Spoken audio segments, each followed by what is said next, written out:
In this video then, we're going to talk about stereoisomerism. So this is, EZ cis trans, and it's this idea of looking at the rotation, well, the fixed rotation around a carbon-carbon double bond that leads to different types of isomers forming.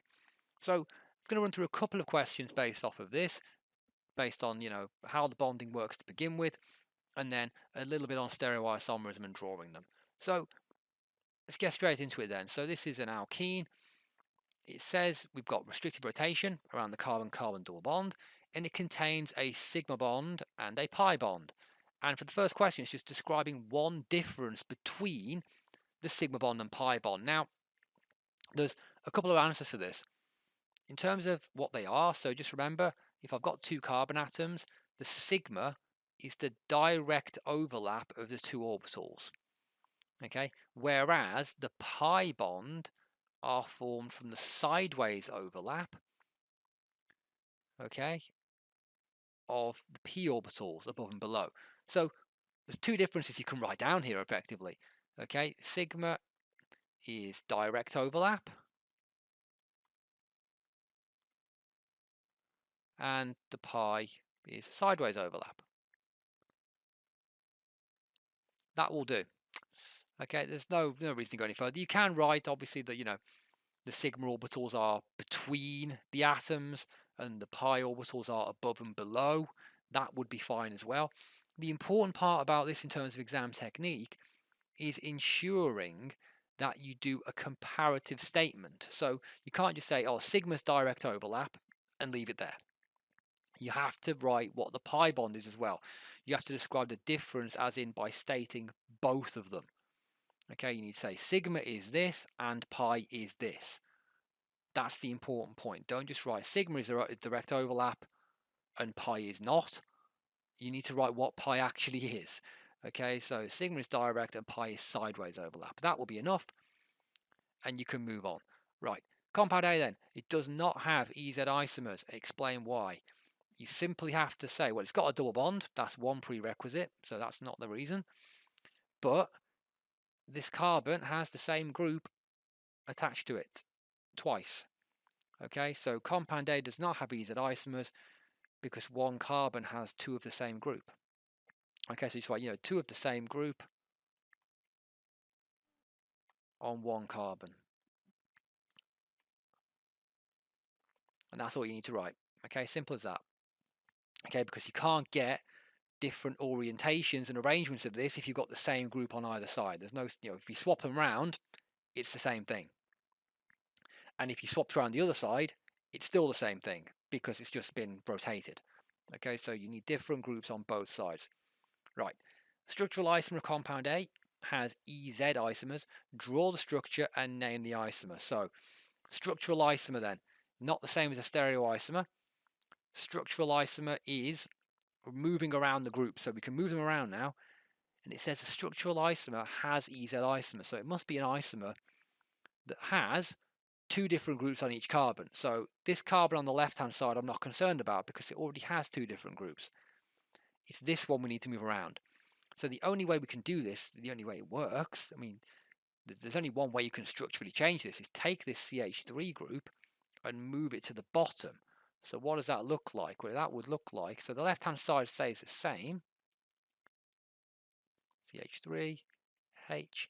You get a H here, you need something there, and then CH2, CH3. And that works nicely now because I've got two different groups on each carbon and I can get EZ isomers. So let's get back down and answer the question then. Draw the structure of the Z isomer. So remember now, the Z isomer, you need the highest priority groups on the same side. Now, when we say the same side, that means top or bottom. Okay, so each carbon has its own priority groups. So we'll put our CH3 on there and our H there. And we'll put our CH2, CH3 up here. And our H. Now, remember to assign priority, we take each carbon in turn, look at the atomic weight of the element directly attached. So carbon is bigger than hydrogen, so priority is this one. And for this carbon, carbon is more than hydrogen, so priority is this one. The priority groups are both at the top, so they're on the same side. So this is the Z isomer. Okay, the E isomer would be if you flipped the hydrogen and this group around, you'd have one priority group on the top, one priority group on the bottom, on opposite sides. Okay, so priority is about top and bottom, not left and right. Okay, we're not looking at your highest priority on this side, highest priority. You don't want that. Okay, we're looking at whether they're on the same side, as in next to each other, or opposite each other across the double bond. So it says name the isomer as well. So to name it, we just have to count the longest carbon chain. 1, 2, 3, 4, 5. So it's 5 carbons. So it's pent. And the double bond is on the second carbon. So pent-2-ene. And it is Z. Pent-2-ene, if you want a correct name. So there you go. Nice and straightforward there. And the E isomer would just be moving this C2H3 and swapping it with this hydrogen. And yeah, okay, I didn't draw in the box. My bad. Right. Next one then is hex-2-ene. Shows these isomers. Draw the skeletal formula of E hex-2-ene and Z hex-2-ene. Again, this is nice and straightforward. Okay, because you know that you must have a, oh dear, what have I done there? You must have a double bond between carbons number 2 and 3. So this is carbon 2 and 3. So carbon 1 must be up here somewhere. That's carbon number 1 here. This must be a hydrogen, otherwise it can't be an alkene. Sorry, an alkene. And this can't be an EZ isomer. So 1, 2, 3, and then we've got, well, we've got a couple of different variations of this. Well, we haven't actually. There's only one variation. It's hex-2-ene. It's not branched. So again, if we were just free drawing this, we could do any sort of arrangement here. However, we can't because we've got 1, 2, 3. All the carbons must go in order now because it's hex-2-ene. So that would be a possible isomer. Of course, this is the E box, so it's not this one at all. But that's how we would draw it. For the E one, we need opposite side, so probably should have read what box I was drawing in before I started.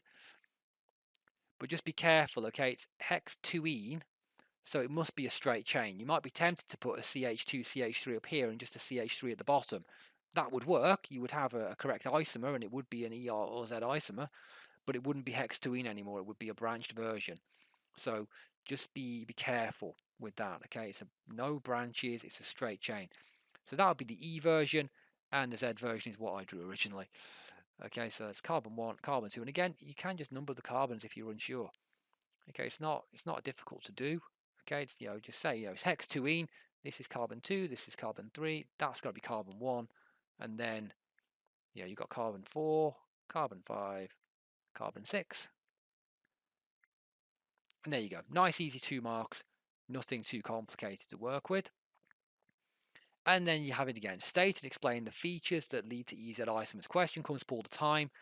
There's always the 2 features. There's always the same 2 features. It has double bond. It has a double bond. You could say it's a C to C double bond. That's probably probably better. Okay. No rotation. Okay, so it's fixed. Those are your key words there. So double bond, carbon to carbon double bond. There's no rotations. It's fixed in place. And the second feature is it has 2 different groups on each carbon of the double bond. 2 different groups. Why doesn't the pen work? 2 different groups on each carbon in the double bond, and that's it.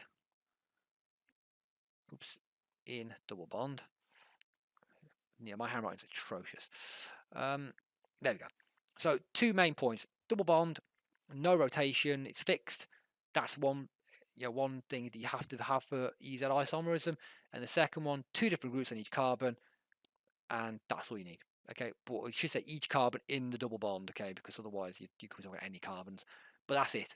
There's nothing more to go on about. So in terms of drawing these, of course, they can be more complicated. You can be looking at more difficult, but the priority is always the same. Look for the atomic mass. Again, if you've got carbon chains on both carbons, then you just follow the chain down until you get a change. Okay, so you keep following the carbons down until you get a branch. If there's a branch, then obviously you may have, you know, a higher priority group there because you've got two lots of carbons there instead of one. Okay, so it's not on the atomic mass of the whole group as a whole. You've got to go to each atom individually down the chain and match it up with the other one and see where the change occurs. Otherwise, though, it's nice and straightforward. The questions are typically quite easy. It's just about spotting, you know, do you know the difference between E and Z? Can you describe those features and then put them into practice and draw them effectively?